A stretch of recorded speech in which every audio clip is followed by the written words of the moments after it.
กรุงบ้านไซเมืองไซธานีนครหลวงวิงจันทร์ได้มีการจัดงานแข่งขันศิลปะวรรณคดีซึ่งจัดขึ้นอยู่ในขั้นอนุบาลและประถมเพื่อเป็นการคัดเลือกเอาตัวแทนของกลุ่มเข้าร่วมการแข่งขันในทั่วเมือง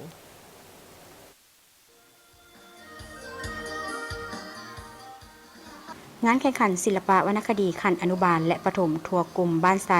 ได้จัดขึ้นในตอนเช้าวันที่ 13 กุมภาพันธ์ 2026 ที่โรงเรียนเลี้ยงเด็กอนุบาลและประถมสมบูรณ์หรือไซบ้านนาแคเมืองไซธานีและได้สำเร็จลงในวันเดียวกันโดยมีผู้ตั้งหน้าห้องการศึกษาเมืองครูอาจารย์นักเรียนเข้าร่วมการจัดงานแข่งขันศิลปะในครั้งนี้เพื่อเป็นการสร้างขบวนการ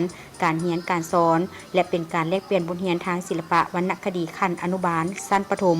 ในกลุ่มบ้านไซและเป็นการคัดเลือกเอาหน่วยศิลปะดีเด่นที่เป็นตัวแทนของกลุ่มบ้านไซเข้าร่วมการแข่งขันขั้นเมืองที่จะจัดขึ้นในมม.นี้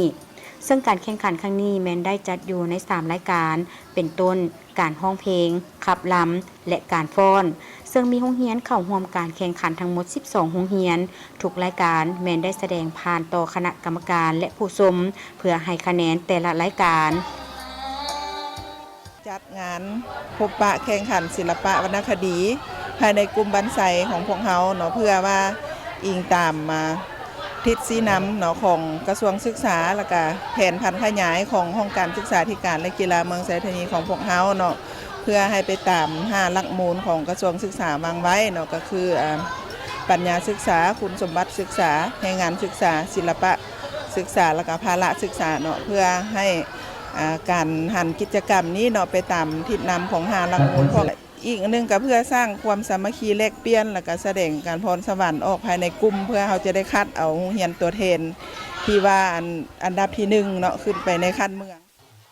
ผ่านการแข่งขันผู้ชนะเลิศประเภทบทฟ้อนคือฟ้อนเทิดทูนบุญคุณผักได้แก่โรงเรียนมีนา2ประเภท2ได้แก่โรงเรียนวันใหม่ในบทฟ้อนล้ำตังหวายประเภทล้ำชนะเลิศได้แก่นางบิวตี้ในบทล้ำ7ตุลาจากโรงเรียนหรือไซที่2นางสุสดาขับทุ่มสมเสยครูจากโรงเรียนดงสร้างหินประเภทห้องเพลงชนะเลิศได้แก่นางจันสมรจากโรงเรียนมาลาศิลป์ในบทเพลงเวียงไซวีรสนที่2ได้แก่นางบุญเพลงศรีหาราชจากโรงเรียนวันใหม่ในบทเพลงบุญคุณครู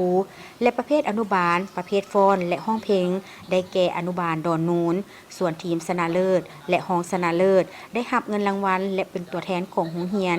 เข้าร่วมการแข่งขันระดับขั้นเมืองที่จะจัดขึ้นในมม.นี้